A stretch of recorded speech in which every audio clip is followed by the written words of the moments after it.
ونعوذ بالله من شرور أنفسنا ومن سيئات أعمالنا من يهده الله فلا مضل له ومن يضلله فلا هادي له وأشهد أن لا إله إلا الله وحده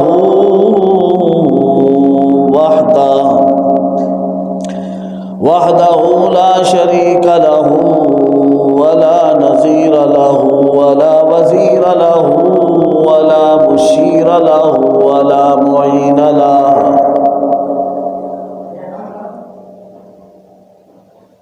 وأشهد أن سيدنا ونبينا ومولانا محمدا عبده ورسوله أما بعد أعوذ بالله من الشيطان الرجيم بسم الله الرحمن الرحيم ما أصاب من مصيبة إلا بإذن الله ومن يؤمن بالله يهد قلبه والله بكل شيء عليم وقال النبي صلى الله عليه وسلم إن قلوب بني آدم كلها بين إصبعين من أصابع الرحمن كقلب واحد يصرفه كيف يشاء ثم قال اللهم صرف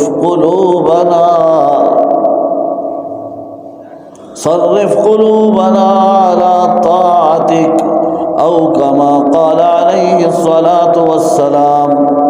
درود پاک پڑھ لیں.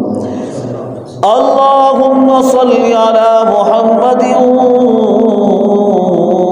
وعلى آل محمد كما صليت على إبراهيم وعلى آل إبراهيم إنك حميد مجيد.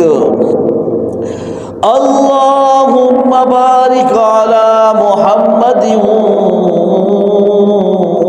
وعلى آل محمد كما باركت على إبراهيم وعلى آل إبراهيم إنك حميد مجيد.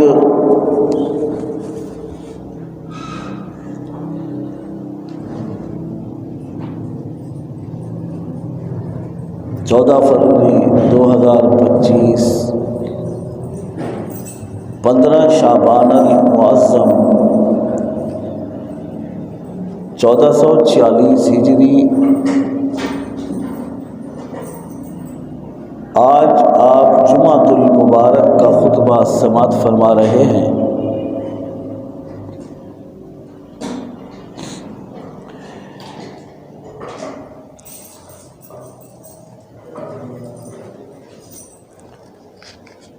قاری محمد یوسف صاحب دامت برکاتہم عالیہ ہمارے بہت ہی اچھے دوست، مہربان ہیں، محسن ہیں. اللہ پاک ان کو جزائے خیر عطا فرمائے. ان کی کوشش رہتی ہے کہ اچھا استاذ ہو، اچھا عالم ہو، اچھا قاری ہو، کوئی اللہ والا ہو تو میرے مدرسے میں، میری مسجد میں ان کی حاضری ہو جائے اور میرے مقتدی، میرے جماعتی، میرے ساتھی، میرے نمازی، میرے دوست، معاونین، اہل خیر ان کے ساتھ ملیں، دعائیں لیں. یہ یوں آسان نہیں ہے، آسان نہیں ہے. کسی کو اگر کوئی بلاتا ہے تو ضرور خرچ بھی ہوتا ہے۔ ہمارے پاس اگر کوئی ملنے آئے، ہمارے گھر پر آئے،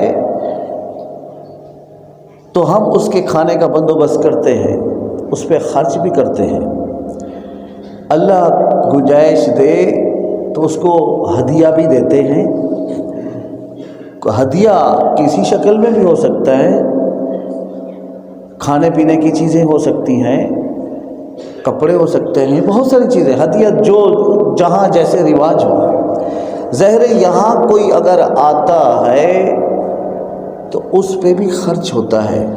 مجھے اور آپ کو یوں لگتا ہے کہ مولوی صاحب آئے، بات کی اور کوئی تھے، کیا تھا اور چلے گئے، بات ختم ہو گئی، ایسا نہیں ہے۔ محنت ہوتی ہے، اہتمام کیا جاتا ہے۔ اس لیے آنے والے مہمان کی قدر، عزت، احترام آپ کا حق ہے، اور وہ یہ ہے کہ جب دین کی بات ہو رہی ہو آپ مکمل وقت سنجیدگی کے ساتھ عمل کی نیت سے بات سنیں، اور حضرت قاری صاحب کے مشکور رہیں، شکریہ ادا کریں کہ آپ نے ایک عالم سے ہماری ملاقات کری ہے۔ 5000 میں صبح سے شام تک یا 7000 میں قاری صاحب مسجد میں پڑھانے کے لیے علاقے کا، محلے کا تیار ہو جاتا ہے اس دور میں، کیونکہ حالات ایسے ہیں۔ یہ مولانا صاحب ملتان سے، ان کی سند ہے ملتان سے نا، ماشاءاللہ سے، مولانا امیر حمزہ صاحب، یہ حافظ بھی نہیں، صرف قاری بھی نہیں، عالم ہیں۔ یہاں عالم کی کتابیں تو نہیں پڑھاتے، یہاں تو الف با پڑھاتے ہیں۔ کیا ضرورت پڑ گئی؟ ضرورت یہ پڑی کہ ایک عالم، سنجیدہ عالم، لڑکا نوجوان بھی نہیں، اس عمر کا بندہ، وہ میرے اس محلے کے بچوں کی تربیت کرے، اور اہل محلہ جو نماز پڑھنے آئے ان کی بھی تربیت اچھی ہو۔ عالم ہوگا تو بات اچھی کرے گا۔ 7000 10 نہیں دوں گا، اس کو 20-25 مکان کرائے نہیں لینے، پانی بجلی فراہم کریں گے۔ کس کے لیے؟ استاذ دے رہا ہے؟ نہیں دے رہا، لے رہا ہے۔ اور جو یہاں ذمہ دار ہیں جیسے قاری صاحب، وہ کہاں سے لا رہے ہیں؟ صرف مقصد میرے کہنے کا یہ ہے، یہ بھلائی اور خیر خواہی ہے ان کی۔ بھائی ان کا تعلق تو جامعہ فروخیہ والوں کے ساتھ بھی ہے، بات سمجھ میں آ رہی ہے؟ یہاں جو بچے پڑھ رہے ہیں ان کے لیے اچھا بندوبست کرنا، یہ ایک محسن انسان کا کام ہے، وہ ہمیں سمجھ میں آئے یا نہ آئے۔ بہرحال میری بات لمبی ہو رہی ہے، وقت کم ہے، تو میں بات شروع کرتا ہوں۔ جس عنوان اور موضوع پر میں بات کرنا چاہ رہا تھا، خیر اس پر مکمل بات ناممکن ہے، اس لیے کہ وقت کم ہے، جمعے کا خطبہ ہے، اور موضوع میں نے بات وہ رکھنی تھی کہ ہر انسان کی چاہت ہوتی ہے، کوئی بڑا ہو یا چھوٹا ہو، کہ میرا کوئی بڑا ہو جو مجھے نصیحت کرے، مجھے سیدھا راستہ دکھائے، اور میں اس راستے پہ چلوں، کامیاب ہو جاؤں۔ جس کا باپ نہیں وہ چاہتا ہے میرا باپ ہوتا، جس کا مرشد اور پیر نہیں وہ چاہتا ہے میرا مرشد ہوتا۔ میں اس سے پوچھتا کہ میں کیا کروں، وہ مجھے بتاتا، میں اس راستے پر چلتا۔ سب یہی چاہتے ہیں، میں بھی یہی چاہتا ہوں، میرا کوئی مرشد ہو، اور ممکن ہو میں اس سے پوچھتا ہوں۔ میرا باپ زندہ ہوتا، میں اس سے پوچھتا، مجھے کچھ بتائیے، میں کراچی کے سفر میں چل رہا ہوں، کن باتوں کا احتیاط کروں، کن باتوں کا خیال کروں؟ بتائے گا وہ جو مخلص ہو، اور وہ مخلص جو بتائے گا وہی سیدھا راستہ بتائے گا۔ سب کا دل چاہتا ہے میں بات کو طول دینا نہیں چاہتا. نبی کریم صلی اللہ علیہ وسلم پوری امت کے خیر خواہ اور رہنما اور رسول ہیں. ان پر اللہ کا یہ قرآن اترا. اللہ رب العالمین نے ہمیں انسان بنایا. اس کے بعد محبت کا تقاضا اللہ کا یہ دیکھیں کہ سورۃ التغابن اس آیات کو جو میں نے پڑھا، اس آیات مبارکہ کے نیچے اللہ نے اپنے بندوں کو 6 نصیحتیں کی ہیں. اور اللہ سے زیادہ مخلص کون ہو سکتا ہے؟ جو اللہ بتائے وہ تو ٹھیک ہے، اس پہ چلیں گے تو فائدہ ہوگا. اگر مجھے میرا والد کچھ بتاتا ہے کہ یوں کرنا، میں آپ کو کہتا ہوں میرے ابو نے مجھے نصیحت کی تھی، آپ بولیں گے اس کے ابا نے اس کے لیے کہا تھا. قاری صاحب نے بچوں کو نصیحت کی، انہوں نے گھر میں آ کے بتایا کہ ہمیں استاد نے یہ سکھایا، آپ کہیں گے وہ تو بچوں کے لیے نصیحت ہے. پیر نے بتایا تو وہ تو مرید کے لیے ہے. اللہ کہتا ہے میں تمہیں 6 نصیحتیں کر دیتا ہوں، اگر ان پہ عمل کرو گے تو زندگی بھر کیا دنیا میں بھی کامیاب، آخرت میں بھی کامیاب رہو گے. فرمایا ما اصاب من مصیبت الا باذن اللہ. اگر تمہیں کوئی تکلیف پہنچے، کوئی پریشانی پہنچے، کوئی دکھ، کوئی غم پہنچے تو وہ ایسے نہیں پہنچتا الا باذن اللہ، تیرے رب کی اجازت سے آتا ہے. اور جب وہ کوئی غم آئے، کوئی تکلیف آئے، کوئی بیماری ہو یا رزق کا مسئلہ ہو، اخراجات کا مسئلہ ہو، کسی کام میں پریشانی ہے، گھریلو مسائل ہیں، باہر کے مسائل ہیں، دینی دنیاوی معاملات ہیں، آپ کو روزی کی تنگی ہے، کوئی بھی مسئلہ ہو، الا باذن اللہ، اللہ کی اجازت اور اللہ کے علم میں وہ چیز ہوتی ہے تب آپ کے پاس پہنچتی ہے. اللہ کو سارا اس چیز کا پتہ ہوتا ہے. جب اللہ کو ساری چیزوں کا پتہ، پھر جب تکلیف آتی ہے رب کہتے ہیں اس پر آپ نے گلہ شکوہ نہیں کرنا. لا یکلف اللہ نفسا الا وسعها. میں ہر بندے کو جس کو تکلیف دیتا ہوں اتنا زیادہ نہیں دیتا کہ وہ جھک جائے، اس کی کمر جھک جائے، وہ برداشت نہ کر سکے. اس پہ تکلیف آتی ہے تو وہ صبر کر لے، وہ اللہ کو یاد کر لے. میرا اللہ کہتا ہے تم اگر یاد کر لو گے اللہ کو مصیبت کے وقت، پریشانی کے وقت، تو وَمَن يُؤْمِن بِاللَّهِ يَهْدِ قَلْبَهُ، میں تمہارے دلوں کو ہدایت عطا فرما دوں گا. تم نے مصیبت پہ صبر کیا ہے، میں نے تجھے ہدایت دے دی. تو نے تکلیف پہ صبر کر لیا، میں نے تیری جھولی میں ہدایت ڈال دی. تو نے پریشانی میں صبر کر لیا، میں نے تیری جھولی میں ہدایت ڈال دی. تمہیں روٹی روزی کی بھوک محسوس ہوئی، گھر میں کھانے پینے کو نہیں تھا، تو بیمار ہے، بیماری کی حالت میں پریشان ہے، دوائی کے لیے، علاج کے لیے تیرے پاس پیسے نہیں ہیں، تو معذور ہے. چلنے کے لیے تیرے پاس پاؤں نہیں ہے، تو معذور ہے. پکڑنے کے لیے تیرے پاس ہاتھ نہیں ہے.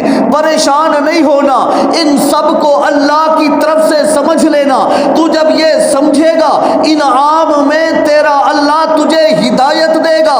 جب ہدایت دے گا تو وہ ہدایت پوری کائنات میں سب سے بڑی ہوگی. اور ہدایت کیسی؟ اللہ وَمَن يُؤْمِن بِاللَّهِ، ایمان والوں کو آپ ہدایت دیں گے، یہدی قلبہ، اور ان کے دل کو ہدایت دیں گے. اس کا کیا مطلب ہے؟ توجہ کرنا، ایسی بات بتانے لگا ہوں شاید زندگی میں آپ پہلی دفعہ سن رہے ہیں. حدیث پیش کرتا ہوں، دیکھو حدیث شریف ہے ان قلوب بنی آدم کلہا، تمام بنی آدم کی جو اولاد ہے، جو ہم انسان ہیں، ان قلوب بنی آدم کلہا، اللہ فرماتے ہیں ان سب لوگوں کے دل، پوری کائنات کے لوگوں کے دل، بین اصبعین من اصابع الرحمن کا قلب واحد. میری انگلیوں میں سے 2 انگلیوں کے درمیان یہاں پر ہیں، پوری امت کے لوگوں کے دل یہاں پر ہیں، اور یہدی قلبہ میں دل کو ہدایت دیتا ہوں۔ دوسری بات کیا، کا قلب واحد، ایسے ہیں جیسے ایک دل ہو، یصرفہ کیف یشاء، جب میں رب چاہتا ہوں انگلیوں کو یوں پھیر دیتا ہوں، دل کی کائنات بدل دیتا ہوں۔ دل کس کے قبضے میں ہے؟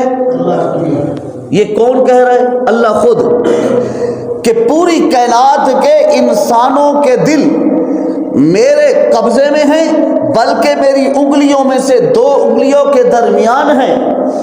یصرفہ کیف یشاء، جب میں چاہتا ہوں دل کو یوں پھیر دیتا ہوں، دل کی کائنات بدل جاتی ہے۔ بندہ بیمار تھا، ٹھیک ہو گیا، پریشان تھا، خوش ہو گیا، تکلیف تھی، تکلیف ختم ہو گئی، بے روزگار تھا، روزگار مل گیا، اولاد نہیں تھی، اولاد مل گئی، پریشانیاں تھی، سکون مل گیا۔ اللہ کہتے ہیں میں نے دل کو سکون دے دیا پھیر کر، کیونکہ اس نے مصیبت میں مجھے پکارا، مصیبت میں مجھے بلایا، مصیبت تکلیف میں مجھے آواز دی، اس لیے میں نے دل بدل دیا ہے۔ آپ کو میں مثال سے دل بدلنا بتا دیتا ہوں کہ اللہ دلوں کو کیسے بدلتے ہیں۔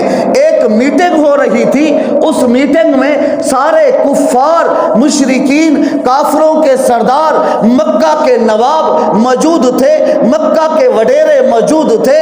میٹنگ چل رہی ہے کہ یار ایسا کر لو، محمد الرسول اللہ جو محمد عبداللہ کا بیٹا ہے، آمنہ کا لخت جگر ہے، اس کو ختم کر دو، معاذ اللہ نعوذ باللہ اس کو تم قتل کر دو، تاکہ نہ محمد رہے، نہ محمد کا پیغام رہے، نہ محمد رہے، نہ اس کا پروگرام رہے، نہ اس کی دعوت و تبلیغ رہے، نہ اس کا جہاد رہے، نہ اس کا قرآن رہے، نہ اس کا مکہ رہے، نہ اس کا مدینہ رہے، سارا کچھ ختم ہو جائے گا، محمد کو قتل کر دو، ختم کر دو۔ ارے تم میں سے کون ہے جو یہ بہادری والا کام کرے؟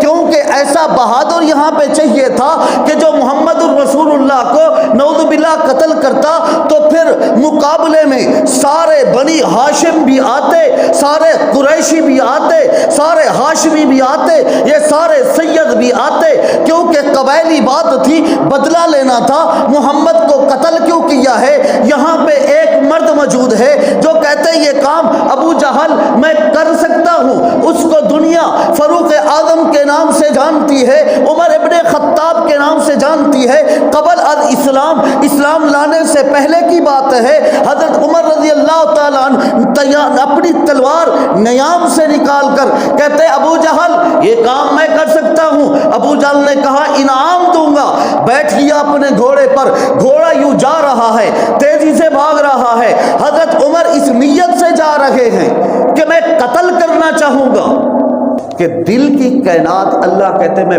بدل دیتا ہوں، یصرف کیف یشاء۔ اس پہ میں دلیل دے رہا ہوں۔ حضرت عمر آئے، سامنے ایک صحابی آتے ہیں، عمر کہاں کا ارادہ ہے؟ عرض کرتے ہیں میں چاہتا ہوں محمد الرسول اللہ کو نعوذ باللہ قتل کر دوں۔ صحابی کہتے ہیں یہ کیا سوچا تم نے؟ تمہیں پتہ بھی ہے تمہارے گھر میں ارے محمد کا دین گھس چکا ہے، کس محمد کو قتل کرنا چاہتے ہو؟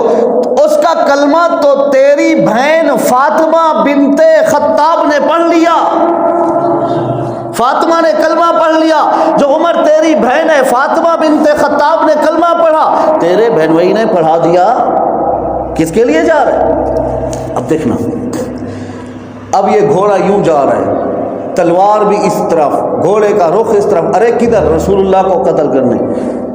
یہاں پہ اس نے گھوڑے کو یوں پھیر دیا، گھوڑا پیچھے چلا گیا۔ ابے ادھر کدھر جا رہے بھائی؟ اپنی بہن اور بہنوئی کو قتل کرنا ہے۔ اللہ کہتے ہیں نہیں نہیں نہیں نہیں، میرے قبضے میں ہے تیرا دل، تیرے گھوڑے نے جگہ نہیں بدلی، تیرے دل کی کائنات تیرا رب عرشوں پہ بدل چکا ہے۔ اور عمر کو نہیں پتا، جاتا ہے دروازے کے پاس، کہتے ہیں دروازہ کھولو، کیا پڑھ رہی ہو؟ کہتی ہے نہیں، نہیں سناؤں گی، ہاتھ لگانے نہیں دوں گی، اس لیے کہ تو غیر مسلم ہے، تو نے کلمہ نہیں پڑھا۔ عمر چونکہ جلالی آدمی ہے، عرب میں بڑی غیرت تھی، عرب میں کیا تھی؟ بڑی غیرت تھی، ان سے برداشت نہیں ہوئی، ڈنڈا لیا اپنی بہن کے سر پہ مارا، مارنے لگے، کہتی ہے رسول اللہ کا دین چھوڑ دے، اللہ اللہ کہنا چھوڑ دے۔ فاطمہ بنت خطاب کے خون کے فوارے نکلتے ہیں، کپڑے لو لیوان ہو گئے، کہتی ہے عمر اگر تجھے غرور ہے تیری طاقت پر، مجھے رب کعبہ کی قسم، مجھے غرور ہے محمد الرسول اللہ کی قبلی پر، تجھے غرور ہے تیرے قریشیوں پر، مجھے غرور ہے اللہ کی طاقت پر، میں محمد کا کلمہ نہیں چھوڑ سکتی۔ یہ تڑپ گیا، اس کے پیروں کے نیچے سے زمین نکل گئی کہ عورت مرد کے سامنے بول پڑی۔ عورت، یہ تو آج کل کے زمانے میں وہ چپل دکھائے ہم بھاگ جاتے ہیں، استاد ہنس پڑا، وہ چپل دکھائے ہم بھاگ جاتے ہیں، وہ تو پیروں کے نیچے سے زمین نکل گئی کہ بہن نے آگے بولا کیسے کہ عمر میں نہیں چھوڑ سکتی۔ اس سے کہا یار کوئی مسئلہ ضرور ہے، کہا کہ مجھے وہ پڑھاؤ تو صحیح جو آپ پڑھ رہی تھی، ہے کیا دکھاؤ تو صحیح، ہاتھ تو لگانے دو۔ اس سے کہا نہا کے ہو پہلے۔ حضرت عمر نہا کے تشریف لائے، کیا پڑھ رہی ہے؟ کہتی ہے طٰہٰ ما انزلنا علیک القرآن لتشقیٰ الا تذکرۃ لمن یخشیٰ تنزیلا ممن خلق الارض والسماوات العلی الرحمن علی العرش استویٰ۔ یہ اللہ کا قرآن پڑھ رہی ہوں عمر۔ عمر نے جیسے ہی سنا، پھر تاریخ کہتی ہے کہ عمر کے ذہن میں یہ بات آئی کہ یہ اللہ کا قرآن واقعی میں سچ ہے۔ کہتے بہن کو مجھے کلمہ پڑھا دو، کہنے لگی رسول اللہ کا کلمہ جاؤ ان کے ہاتھ پہ بیعت کرو، وہاں پڑھو۔ حضرت عمر کے دل کی کائنات بدل چکی ہے، عمر گھوڑے پہ واپس جا رہے ہیں، سامنے حضرت ابو ہریرہ گیٹ پر بھی دیکھتے ہیں، حضرت بلال حبشی بھی دیکھتے ہیں، امیر حمزہ سید الشہداء بھی ہیں، مکے کا پہلوان بھی ہے، مکے کا جرنیل بھی ہے، جرت مند بہادر غیرت والا انسان، میرے نبی کا سکا چاچا بھی ہے، رضائی بھائی بھی ہے۔ عمر کو دیکھ کر لوگ گھبرا گئے۔ توجہ کرنا، ایک بات دینا چاہتا ہوں، یعنی عمر وہ شخص ہے جس کو کافر بھی جرت مند مانتے تھے، مسلمان بھی اس کو غیرت مند مانتے تھے۔ کافروں میں میٹنگ ہوئی، کون مارے گا؟ کھڑے کون ہوئے؟ عمر۔ اب یہ جا رہے ہیں، سامنے کھڑے ہو گئے مسلمان کہ کون آ رہا ہے؟ وہ عمر شاید لڑنے آ رہا ہے۔ امیر حمزہ نے تلوار نکالی، یا رسول اللہ گھبرائیے گا مت، عمر کو میری تلوار سیدھا کر دے گی۔ میرے نبی نے فرمایا چاچو بیٹھ جائیں۔ او بھائی راستہ کھول دو، عمر کو آنے دو۔ تصور کرو کیسی محفل ہوگی، عمر کو آنے دو، او بھائی دروازے سے ہٹ جاؤ، عمر سے کوئی نہ پوچھے۔ آؤ عمر، آئے ہائے، عمر نے تلوار رکھی، دونوں گھٹنے نیچے گرا دیے، دل کی کائنات اس پہ بات ہوئی، بدل رہی۔ یا رسول اللہ کلمہ پڑھنا چاہتا ہوں، نبی کے الفاظ بتا دوں آگے کیا کہا؟ کتنا دکھی کہا، آپ کے آنکھوں سے آنسو موسم گرما کے بادلوں کی طرح برس رہے تھے۔ نبی کے آنسو ایسے برس رہے جیسے زوردار بارش برستی ہو۔ عمر کو دیکھ کر ہاتھ بڑھایا، عمر کو جیسے دیکھا میرے نبی فرمانے لگے عمر کب تک ستاؤ گے؟ آئے ہائے، یہ جملہ عاشق ہی سمجھ سکتا ہے صرف۔ عمر کب تک ستاؤ گے؟ اور میرے نبی رو پڑے۔ عمر نے یا رسول اللہ ستانے نہیں آیا ہوں، آپ کے پیروں میں اپنا سر رکھنے آیا ہوں۔ ان قلوب بنی آدم کلھا بین اصبعین من اصابع الرحمن کقلب واحد۔ اللہ کہتے ہیں دل میری درمیان ہے. میں نے جیسے عمر کی دل کی کائنات بدلی سب کی بدلتا ہوں، مگر تو مان تو لے کہ تیرا رب ہوں. لوگوں کو شکوہ کیوں کرتا ہے؟